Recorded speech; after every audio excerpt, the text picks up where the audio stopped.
Do not buy the Tecno Camon 50 Pro. Buy the regular Camon 50 instead. Let me explain. Aside from the fact that the Pro comes with a telephoto camera, both phones are basically the same thing. One costs 449,000 naira and other costs 499,000 naira. That's a 50,000 naira difference, and trust me, you don't have to spend that much money. When unboxing these devices, it's exactly the same. After the phone itself, you get a Qualcomm sticker, like it even has Snapdragon chipset, a hard plastic case, a USB Type-C cable, and then a fast charger, which is bigger than my head.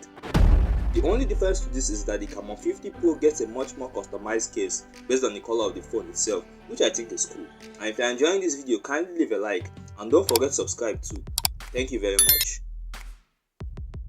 The design is also identical. Like seriously, can you tell which is which?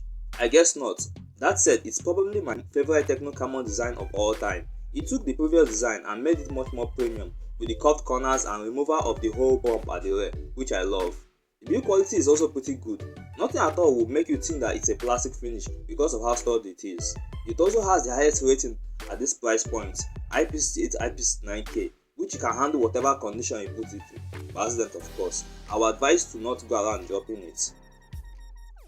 There's quite a number of useful externals on the Camon 50 series as well. At the top of the phone, you find the microphone and the top firing speakers. At the left side, you find the one tap button, which holding it down allows you to turn on Ella, Tecno's AI assistant. You can also tap it while using the camera to launch Flash Snap.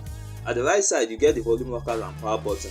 And looking at the bottom here, you get SIM card slot, which only supports 2 nano SIMs, no SD card support. In addition to that, there is the second microphone, USB Type-C ports and main bottom firing speakers, which deliver excellent stereo sound quality. It still doesn't end here because in addition to these externals, you are getting an under-display fingerprint scanner which is quite rapid, an IR blaster for home appliances, and a red little notification light system which flashes for incoming notifications.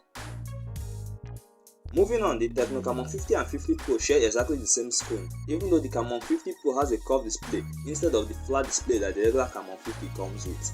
So how are they the same, you might ask? Well, it's a 6.78 inch 1.5K AMOLED panel with a 144Hz refresh rate and a peak brightness of 4500 nits. The display has one major caveat, which is the fact that most apps will run at 120Hz instead of 144Hz. It's still a very good screen for consuming content. It's vivid, sharp, bright, and most importantly, symmetrical. I personally prefer curved display, but which one do you prefer, curved or flat screens? Let me know down there in the comment section. Now, the Tecno Camon 50 and 50 Pro share the MediaTek Helio G200, an upper entry-level chipset which can handle day-to-day activities to a degree. Apps open decently, multitasking is quite smooth, and gaming is overall just okay. This is not a phone which can max out settings for Call of Duty Mobile and Genshin Impact, so just keep that in mind. I also want to point out that the Camon 50 Pro only comes with one storage configuration, which is 256 gigs paired with 8 gigs of RAM, so no expandable storage. You can obviously pay less to get the regular Camon 50 with 128 gigs of storage, but I advise to get the bigger storage option. For software, the Tecno Camon 50 series will be the first Tecno smartphones to come with Android 16 and is noticeably cleaner than last year. The lesser bloatware and liquid glass interface make it really good when you look at it. But to me, the most interesting thing about this software is the amount of AI we are getting here. Right from when you boot up the smartphone to navigating the UI, AI is just everywhere. You can swipe left from the home screen to reveal the full Tecno AI Hub, which contains a lot of AI features like most I've never seen. You get the usuals like document assistant and AI image generator. However, there's much more like AI video generator, AI memory hub for putting important information for easier recollection, AI video summary to summarize entire YouTube videos. You know the funniest one though? It's AI health assistant which monitors your health by simply taking a photo of your face. It's okay, but going to a doctor is better please. There are even more AI features to be expected soon, and that's because these phones support 3 years of updates, which is very impressive. Powering both devices is a massive 6150 mAh battery, which doesn't feel real considering how slim they are.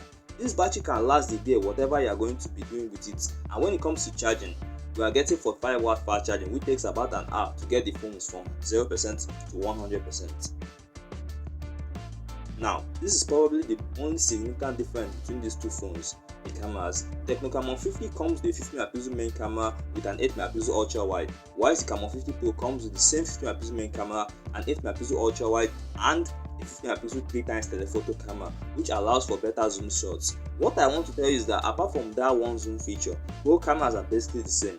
the same selfie camera, the same camera features, and the same 2K video output, which is okay for how much it costs. So you can probably see why you should not buy Tecno Camon 50 Pro. For an additional 50,000 naira, you're just getting a 50 megapixel telephoto lens, which is not something you use all of the time, except maybe just once in a while. Save yourself some money and get the regular Camon 50 instead. If you want to check out the similarly priced option to come with a Snapdragon processor, the Infinix Note 60 Pro, click the card on the screen right now and I'll tell you all about it.